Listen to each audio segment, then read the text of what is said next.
Bien, tenemos el placer de compartir esta mañana con Felucho Jiménez, que es el presidente de la Refinería Dominicana de Petróleo, miembro del comité político del PLD. Don Felucho, buenos días. Buenos días. Buenos días. Entró diciembre. Ya llegó. Para los políticos y para los funcionarios es un mes complicado, ¿no? Para el bolsillo sí. Aunque para usted no tanto. Usted es un hombre organizado. Usted es un hombre organizado y ese tipo de presión usted no la coge. No es al revés. Ah. Cuando a mí me piden en la calle, yo digo, lo mío todo es en diciembre. ¿Y cuando llega diciembre? Doy. Ajá. Claro. Pues yo pensé que era como el colmadero. No, que hoy no fío, mañana sí. Y cuando llega mañana es el otro día.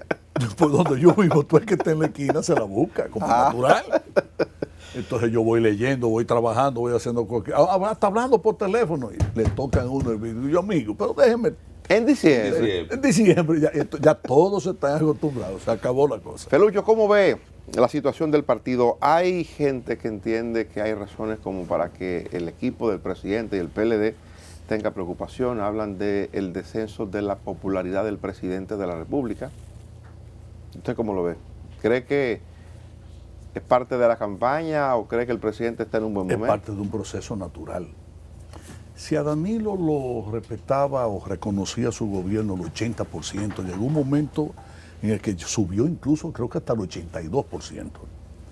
Eso te indicaba a ti que más de la mitad de los que habían votado por Hipólito en el año 2012 estaban partiendo del reconocimiento de la buena gestión y del buen gobierno que realizaba el compañero Danilo Medina.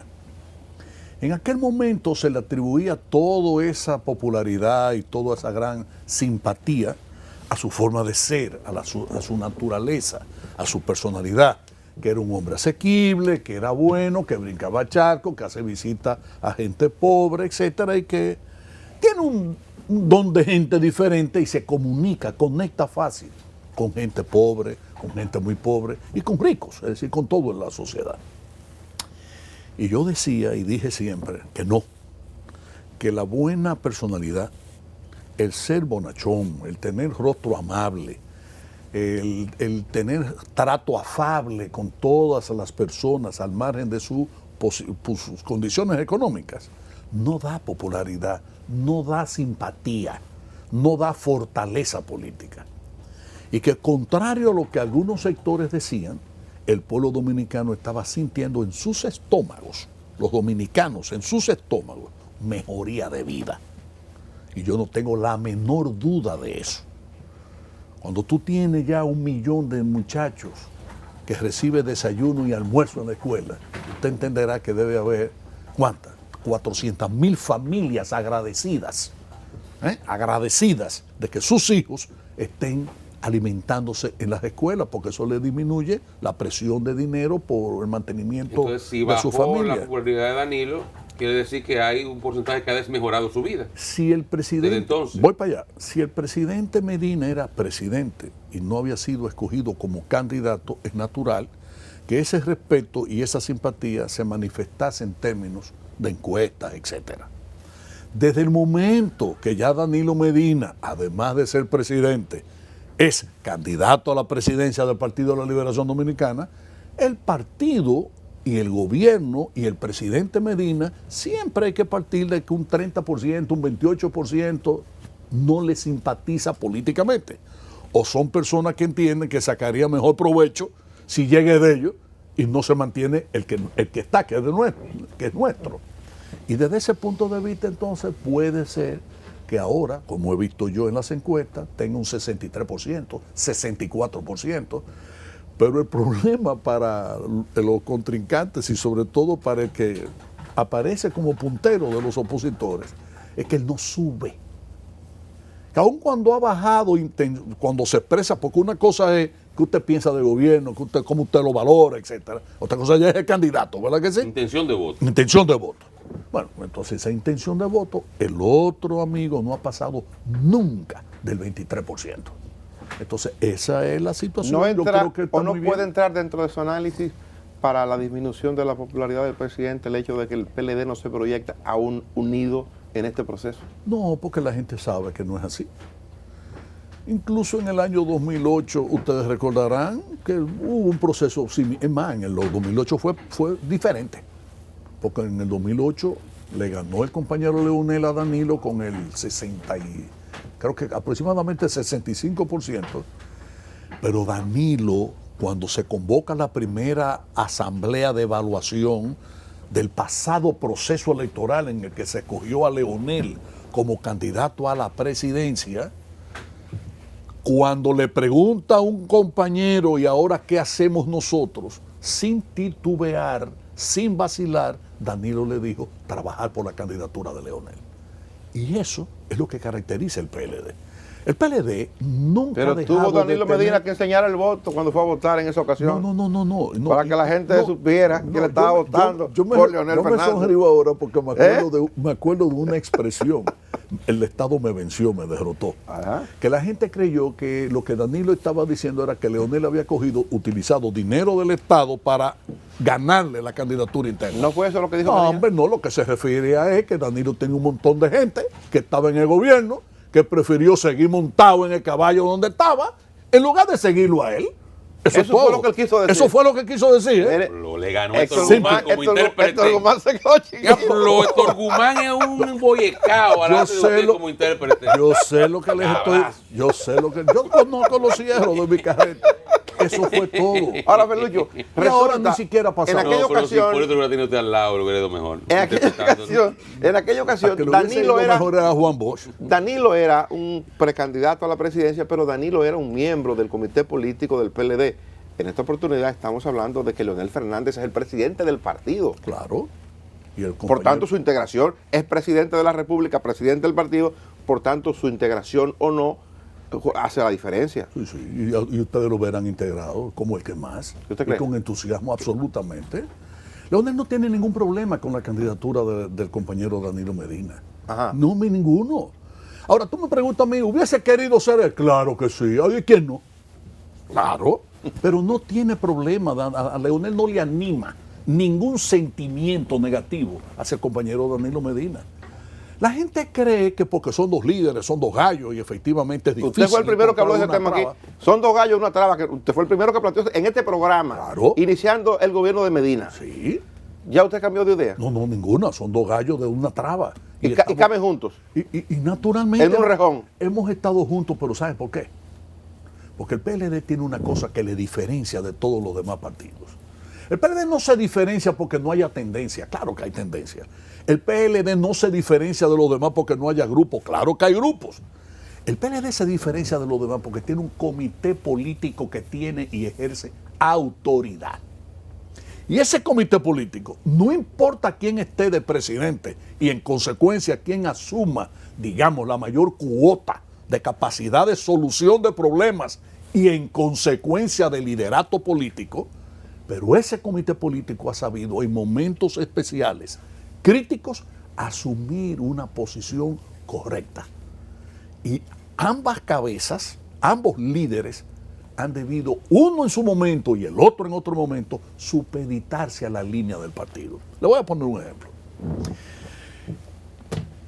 ¿Cuándo elegimos nosotros candidato al compañero Danilo? Esa reunión fue en abril de este año. 19 de abril. 2015, ¿verdad que sí? Sí. En diciembre del 2014 yo fui a Funlode a ver a Leonel. Vine a verte, Leonel, porque tengo calidad moral, pienso yo, para plantearte lo que vine a decirte. En el año 2008, tú sabes perfectamente que yo fui el miembro del comité político que le dijo al compañero Danilo que no te retara, que tú estabas en tu mejor momento. Porque política la gente habla de que si tiene carisma, si no tiene carisma, y yo me río mucho de eso, porque el carisma es asigún, como todo en la vida es asigún. El carisma no es más que en un momento dado la conexión que tenga un candidato con las necesidades y las aspiraciones de su pueblo. Punto. Hay gente mejor orador, hay gente que tiene mejor presencia física, hay gente más alta, hay gente que se ríe más, hay otros que solo se ríen en los afiches de la campaña, etc. Hay todo tipo de personas. Pero no hay duda de que lo que vale en la política no es el carisma. ¿Qué le dijo el compañero No, Leonel? espérate, es el momentum, es decir, el momento político. Eso es lo que determina. Y yo le dije, y ahora vengo a decirte, que Danilo es el que está en su momento. Está en la cresta de la ola de la popularidad. Y lo siento, yo le manifesté, porque cuando hablo con banqueros, igual que con obreros, con chiriperos, o con hacendados, o con comerciantes, es casi al unísono. Este país reclama que este gobierno continúe y que Danilo siga siendo presidente. ¿Cuál fue la respuesta esencial de una conversación de casi una hora del compañero Leonel? Pero Felucho, yo no voy a hacer lo que tú me has pedido que haga. Yo fui a decirle que él debía encabezar eso. Que si yo fuese él, yo hubiese sido el primero en salir a la calle a reclamar la repostulación de Danilo y la modificación de la Constitución. Creo que debió hacer. Entonces él me dijo a mí que no, yo no voy a hacer eso. Y me dijo, ¿por qué? Yo no he actuado en mi vida así. Y yo por razones de principio, con respecto a mis propios principios, no puedo hacerlo. Pero hay una cosa que yo te voy a decir, y es lo importante, porque es lo que queda. Yo jamás tomaré postura alguna que tienda a la división del partido. Punto. Es decir, lo mismo que Danilo Medina en el año 2008, la misma consecuencia, el mismo criterio de respeto y de apego al partido que habíamos demostrado Danilo en el 2008 cuando dijo que ¿qué tenemos que hacer? Integrarnos a la campaña de Leonel. Así ahora Leonel lo hace. ¿Por qué no se ha integrado? La campaña comienza en enero, vamos a ver si se integra o no se integra. Usted no puede, en ese análisis que hace, usted no puede excluir aquel discurso de Leonel Fernández cuando hizo las referencias que hizo de su compañero Danilo Medina. No, mira, yo no me llevo de eso, Dani, porque... Es un discurso que el país lo vio y merece un análisis de su parte. Ahora. Y el país ha visto muchísimas cosas. La política, yo no me voy a cansar de repetir, no una frase mía, porque esto no es mío, pero es una frase con la que me identifico permanentemente, es como la vida. En la vida todo cambia, Dani. Tú no eres el mismo Dani de hace 10 años, de hace 20 años. No te rías. No somos los mismos. No, ni yo tampoco. Nadie es el mismo. Tú te paras. Pero hable de eso, Carlos, hable de eso. ¿Tú quieres que lo diga? Sí, dígalo. Yo lo digo. Dígalo. Yo te dije a ti cuando vine que yo te veía en mi casa, ¿eh? Y digo, oye, este hombre se dio negro eterno, se parece a Mario Lama. Yo todavía no me tinto el pelo ni lo voy a hacer. Bien, no, ya tú me enseñaste la cana, muy bien. Lo que quiero decir es lo siguiente. Uno se para en un puente y ve el agua correr. Uno cree que es la misma agua. No, es el mismo río. Es el río Jimenoa. Pero el agua que tú viste, ya esa no es agua la que está ahí. Y esa agua voy a suscribir lo que Oscar dice. Usted es un arreglista profesional. Perdón, Café Santo Domingo, Pelucho. Sí, señor, Café del Bueno. Pelucho, ¿y cómo están afectando esta situación, más que la gestión interna, los escándalos constantes? Parecería que al gobierno se le están cayendo los palitos. Un gobierno que iba, así como tú señalas, en la cresta de la ola, un presidente que iba navegando sin problemas, de un momento a otro, comienzan los escándalos, surgen elementos de corrupción, que si hoy SOE, ahora jueces. Bueno, parecería que navega en aguas turbulentas cuando antes navegaba plácidamente. Y eso es verdad. Y yo voy a comenzar diciendo lo siguiente. Yo me uno a todos los que quieren que se haga justicia real y verdadera en el país. Yo me uno a eso. Cada uno de los funcionarios que hemos sido serios, somos víctimas de los funcionarios que aparentan por los bienes que poseen y que no poseían antes, que no son serios, que son non santos, ¿verdad que sí? Cada vez que un político sufre el embate de una sociedad que cree que todos los políticos son ladrones, uno lo sufre.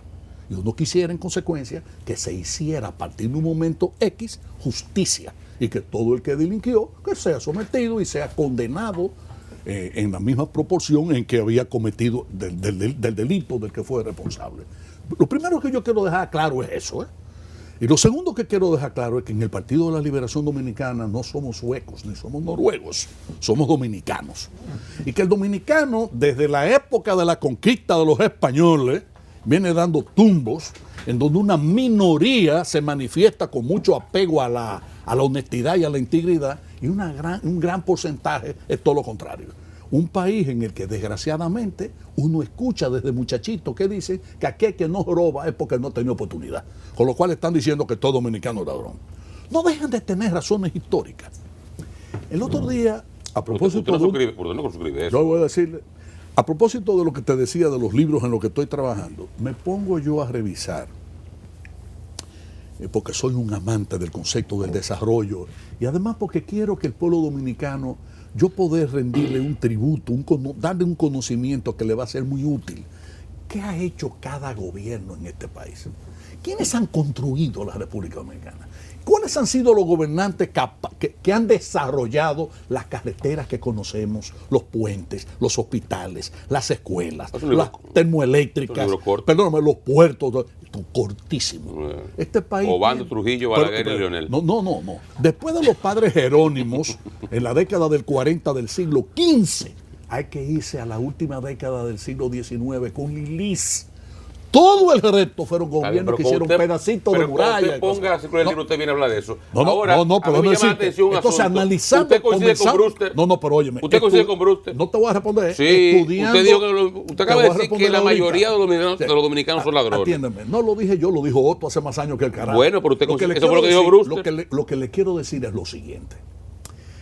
Comenzando entonces a estudiar cómo se originó y se desarrolló la antigua ciudad de Santo Domingo, que fue durante todo el periodo colonial la parte más importante en materia de desarrollo urbano y arquitectónico del país.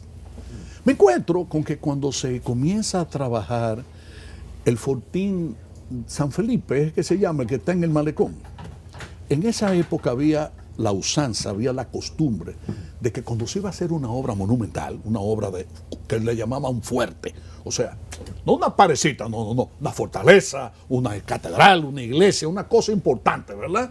O como decía el Alcázar de Colón, una construcción importante, sólida. La primera piedra que se ponía, debajo de esa piedra se ponían unas monedas de oro. Fíjate bien. Y eso era una usanza, eso era una costumbre. Pues yo quiero que ustedes sepan que al otro día de haberse iniciado el fuerte San Felipe, ya se habían robado las 2 o 3 moneditas de oro que habían integrado ahí. ¿Al otro día? ¿No duraron mucho? No, pero exacto. Bueno, se supone que fue en la misma noche. O sea, que hicieron eso en el día y en la noche ya se desapareció. Yo quiero decir esto, no es que el pueblo dominicano sea ladrón, yo no he dicho eso. Aquí hay mucha gente seria. Aquí hay muchos campesinos que en su vida no han puesto la mano. ¿Usted comparte que el embajador americano tiene derecho a meterse? Que son apegados a la ley. ¿Usted comparte que el embajador tiene derecho a meterse en los asuntos de la República Dominicana? Ningún derecho, no tiene derecho a eso. No tiene derecho a eso, pero yo tengo una visión con respecto a lo del embajador norteamericano. ¿Cuál es su visión? Porque aquí lo viven criticando mucho. Yo creo que fue una venganza de Barack Obama. ¿A nosotros? Sí. ¿Y por qué? Va carajo. Bueno, averigüe. ¿Por qué? Un empate. Después usted saque cálculos, usted puede sacar todos los cálculos. Explique después. eso. No, yo no quiero ¿Qué le hicimos nosotros a Barack Obama? ¿Le habremos enviado un embajador parecido? Exacto. ¿Entrometido? No. Lo otro. No sé. Digo, yo quiero. No, vámonos a retornar. Vamos a retornar al camino de los serios. No, pero seriamente. Yo lo voy a insistir en este tema. Vamos a retornar al camino de los serios. Yo creo. Disculpe, la pasada semana, que cuando se produjo este evento de Brewster, hubo 2 discursos. Uno del presidente Medina en Finjus el lunes, donde habló de que no se puede generalizar, que hay ciertas manzanas podridas, pero que no se puede generalizar. Eso creo yo. Bueno, me pareció un poquito diferente de lo que planteaba, pero bueno, Brewster posteriormente prácticamente lo desmiente, generaliza y habla de una sociedad dominicana donde él no dice que quién no ha conocido un político serio, que hay muchísimos, no dice quién no ha conocido a uno corrupto, un juez, o sea, hace un señalamiento social que realmente desconsidera al pueblo dominicano. Pero yo creo que lamentablemente, el gobierno de tu partido y de que tú formas parte, esta es la hora que no ha respondido una agresión de ese tipo. No es este Yo creo que Bosch, que tú gobierno. conociste, no le hubiera pasado eso a ningún embajador americano. Tú sabes que tú te hubiera sido presidente. Tú sabes que tú te has equivocado. Pues probable. Pues yo te voy a decir. Yo vivo equivocado. No, pues yo te voy a decir. Mira, Juan Bosch lo tumbó una parte del poder norteamericano. Y por supuesto, en armonía y en estrecha vinculación con sectores económicos poderosos de República Dominicana. Eso no fue solo de allá. Eso también se engendró aquí. Y tuvo responsables políticos y tuvo también responsables de sectores económicos que se veían seriamente amenazados, entendían ellos, con algunas disposiciones legales de ese gobierno. No la Constitución solamente, ¿no? Leyes específicas que se produjeron en ese gobierno. Azúcar. No solo eso, incluso aquello de que el Estado cuando construyó una obra, en lugar de pagar como han hecho todos los otros gobiernos, era al revés. Había una cuota aparte que tenía que pasar al Estado dominicano. porque el Estado Dominicano le da un valor a ese terreno y es al revés. O sea, pero aquí la cosa se practica según los intereses de quienes dominan. Y los que dominan no somos los políticos, somos dominantes pasajeros. Los que dominan son los de la plata, los del billete, los del capital. Esos son los que son poderosos ayer, poderosos hoy y seguirán siendo poderosos mañana. Pero quiero decirle esto. Mientras a Juan Bosch una parte del poder norteamericano lo quiso tumbar, mientras la República Dominicana nunca ha declarado non grato a ningún embajador del poder imperial de los Estados Unidos, en Haití, 4 presidentes norteamericanos quisieron tumbar a Duvalier y no lo tumbaron.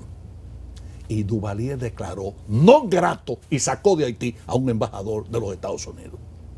Vean ustedes, la historia es rara. Una cosa es lo que se dice y otra cosa es la realidad. Y embrujado en eso estoy. Por eso estoy trabajando en aquellos libros de historia. ¿Pero a usted le parece concebible que no haya respondido el gobierno a la afrenta del embajador norteamericano? El gobierno dominicano, que reclamó el derecho a meterse en los asuntos dominicanos. Un derecho tiene él. Yo siempre he creído que desde el punto de vista periodístico, ustedes tienen toda la razón del mundo. Porque ustedes ejercen el poder de la prensa, pero no ejercen el poder de las decisiones gubernamentales esenciales. Adiós, gracias. Por suerte para el país. Por suerte para el país, no para el país. No, por suerte para a lo mejor lo dañamos. Seguro lo dañamos, seguro. Pero porque aquí no hay nada más dañado que la prensa. Sí, pero eso está bien definido, licenciado. Sí, eso está muy bien definido, porque fíjense ustedes, hay que estar dentro de lo que es la estructura básica del poder político de una nación para uno darse cuenta que esta nación, este país, no está digamos, a expensas de vientos propios que nos conducen a donde nosotros queremos que nos conduzcan. No. Este país tiene una situación política enmarcada dentro de lo que es la política internacional, no solo de los Estados Unidos, de Europa, del Papa, de la Iglesia, etc. Y nadie ha tenido, posiblemente en la historia dominicana, ni Trujillo, más presión internacional para adoptar determinadas políticas, por ejemplo, frente al caso de Haití y el caso migratorio, que Danilo Medina. Nadie la ha tenido. Porque desde el Papa hasta el presidente más chiquito, todo el mundo se sentía con derecho a decirle al gobierno dominicano y a la República Dominicana lo que tenía que hacer. Es así. Sortear la política dominicana en medio del poder de los Estados Unidos y en medio del poder de Venezuela y en medio del poder de la Comunidad Económica Europea, etcétera, no es un relajo. Don Felucho. Es seria. Y Danilo lo está haciendo de manera madura y prudente. Lo está haciendo bien. Quedándose callado. ¿Cómo? Quedándose callado. Yo no voy a referirme al tema estricto de si debió o no debió responder. Yo creo que efectivamente todo el mundo tiene derecho a opinar lo que sea. Hacemos reserva de un espacio pronto para que hablemos de Refidón. El tiempo se nos terminó. Gracias por acompañarnos. A las órdenes. A ustedes gracias por estar con nosotros hasta esta hora. Mañana de vuelta, 5 de la mañana.